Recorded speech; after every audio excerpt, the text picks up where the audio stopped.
Hello friends, आज की नाही आपण हिवाळा स्पेशल डिंकाचे लाडू करणार आहोत। हे लाडू लहान मुलांपासून तर मोठ्यांपर्यंत सर्वांनाच नक्कीच आवडतात। तर तुम्ही नक्की ट्राय करा आणि व्हिडिओ पूर्ण बघा, कुठे स्किप करू नका। तर आपण व्हिडिओमध्ये काय साहित्य घेतलं आहे ते बघूया। तर इथे मी घेतलेले आहे काजू, बदाम, खारीक तुकडे। बाजारामध्ये खारीकची पावडर देखील मिळते, तुम्ही ती सुद्धा वापरू शकतात। ड्रायफ्रूटच्या दुकानात तुम्ही गेला तर हे सर्व साहित्य तुम्हाला नक्कीच मिळून जाईल। इथे आपण घेतला आहे अक्रोड आणि थोडीशी गोडंबी घेतली आहे। त्याचबरोबर आपण ह्या ठिकाणी पंपकिन सीड घेतलेले आहे, म्हणजेच आपण याला लाल भोपळ्याच्या बिया सुद्धा म्हणू शकतो। आणि अर्धी वाटी इथे मी अळीव घेतलेली आहे। आता या ठिकाणी आपण अर्धा किलो खोबरं हे खिसून घेतलेलं आहे। आता आपण ह्या ठिकाणी डिंक घेतलेला आहे बघा, हे डिंक अगदी स्वच्छ असं आहे। जाड डिंक असल्यास तुम्ही त्याला बारीक करून घेऊ शकतात आणि मगच आपण तळायचं आहे। जाड डिंक तळण्यासाठी फार वेळ लागतो, आतमध्ये ते कसं देखील राहण्याची खूप शक्यता असते, त्यामुळे डिंक हे बारीक करून घ्यायचं। आता लाडूचे साहित्य हे तळण्यासाठी किंवा भाजण्याकरता आपल्याला तूप लागतं, म्हणजे तूप मी इथे गावरान तूप घेतलेलं आहे, गाईचं शुद्ध तूप आपण इथे वापरायचं आहे। आता आपण जाडबुडाची कढई घ्यायची आहे, कढईमध्ये आपण थोडंसं तूप घालून घेऊया। आता कढईमध्ये खूप जास्त तूप न टाकता अगदी थोडं थोडं चमच्याने आपण तूप घालायचं आहे आणि हवं तसं आपण ते पुन्हा वाढवू शकतो। आता हे तूप चांगलं गरम झालेलं आहे असा अंदाज घेऊन आपण ह्यामध्ये थोडंसं डिंक घालणार आहोत। डिंक तुपात टाकताबरोबर असं छान फुलला पाहिजे, म्हणजे समजायचं की खूप छान तूप तापलेलं आहे। आता आपण हा डिंक एका ताटामध्ये काढून घ्यायचा आहे आणि पुन्हा आपण थोडंसं तूप वाढवायचं किंवा त्याच तुपामध्ये आपण डिंक थोडा थोडा करत करत टाकायचा आहे आणि पूर्णपणे तळून घ्यायचं आहे। जरा डिंक आतमधून कच्चा राहिला तर लाडूमध्ये सुद्धा त्याचे कण लागू शकतात, म्हणून डिंक हा चांगला फुलला पाहिजे, आतपर्यंत तळला गेला पाहिजे।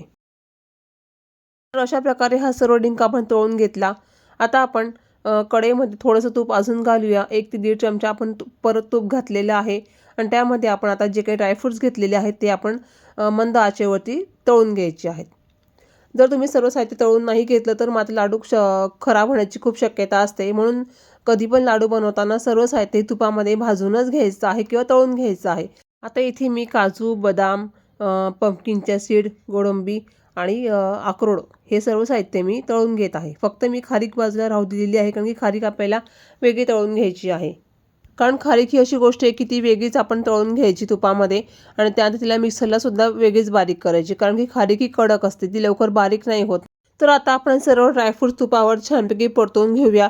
चांगले 3 ते 4 मिनिटं चांगले परतवायचे आहेत, म्हणजे लालसर झाले ना की ते आपण गॅस बंद करणार आहोत आणि कढईमधून आपण एका परातीमध्ये हे ड्रायफ्रूट्स काढून घ्यायचे आहेत।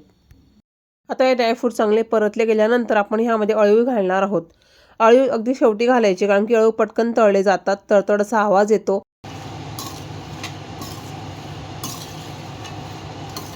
आता हे जिन्नस सर्व खूप छान तळले गेलेले आहेत, त्याचा रंगसुद्धा खूप छान असा बदललेला आहे। असा लालसर रंग ड्रायफ्रूट्सला आला पाहिजे, तेव्हाच हे खूप छान क्रंची होतात आणि लाडूसुद्धा आपले खूप छान बनतात। आता आपण हे कढईमधून एका ताटामध्ये किंवा परातीमध्ये काढून घेऊया। आता आपण तुपावरती छानपैकी खारीक ही परतवून घ्यायची आहे आणि मीडियम टू लो फ्लेमवरती आपण हे सर्व करणार आहोत।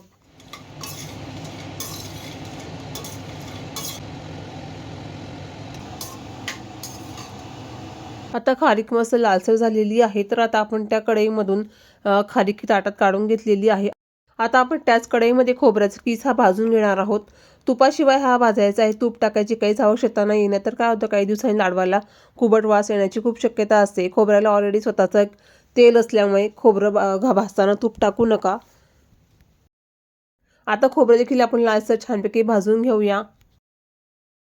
तुम्ही आता इथे बघू शकता खोबरं किती छान भाजलं गेलेलं आहे। पूर्वीचा रंग आणि आताचा रंगात किती फरक आहे तुम्ही बघू शकतात। तसं छान लालसर असं खोबरं भाजून घ्यायचं आहे।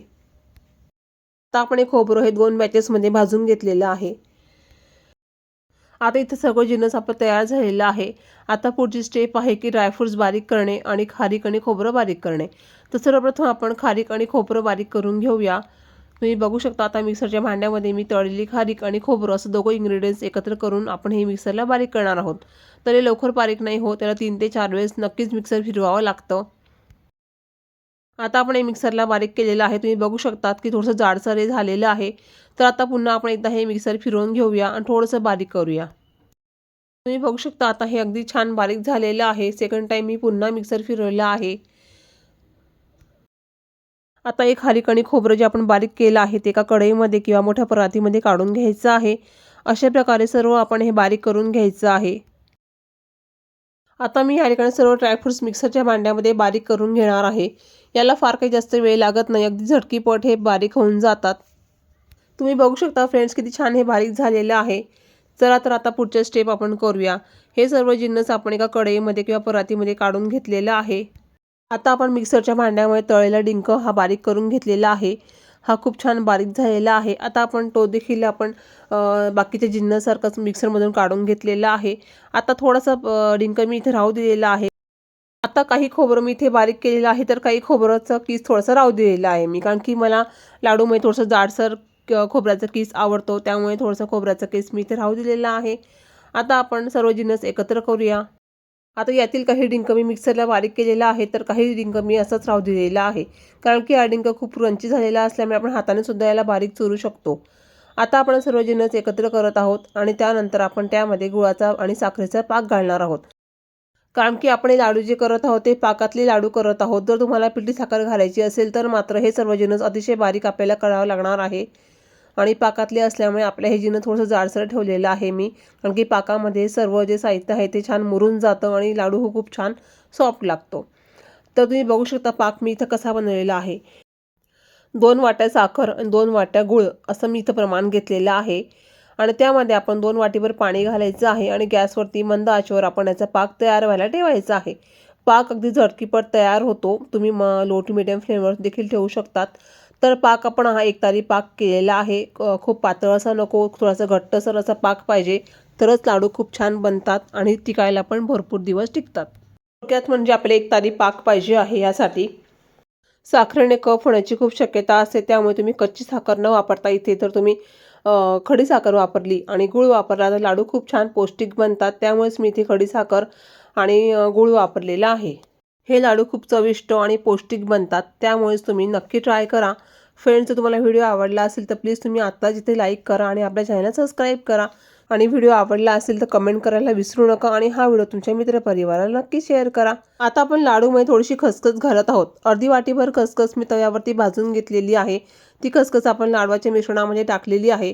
तर आता तुम्हाला लाडू बांधून दाखवत आहे. बघा, अगदी सहज हा लाडू बांधला जातो पाकातला असल्यामुळे आणि खूप छान देखील लागतो. हिवाळ्यातील हे पौष्टिक लाडू खरंच आपल्या शरीराला खूप फायदेशीर आहेत. यामध्ये कॅल्शियम, मॅग्नेशियम, पोटॅशियम या प्रकारचे अनेक बळकटी देणारे गुणधर्म आहेत. त्यामुळे तुम्हाला हे वर्षभर नक्कीच तुमच्या शरीराला उपयोगी पडणार आहेत. आणि जर काही शंका असल्यास नक्कीच तुम्ही मला कमेंटमध्ये विचारू शकता. तुमचं उत्तर देण्याचा मी नक्कीच प्रयत्न करेल. तर फ्रेंड्स, व्हिडिओ आवडल्यास पुन्हा एकदा सांगते की लाईक, शेअर आणि सबस्क्राईब करायला विसरू नका. तर आता पुन्हा भेटूया पुढच्या व्हिडिओमध्ये. तोपर्यंत बाय बाय.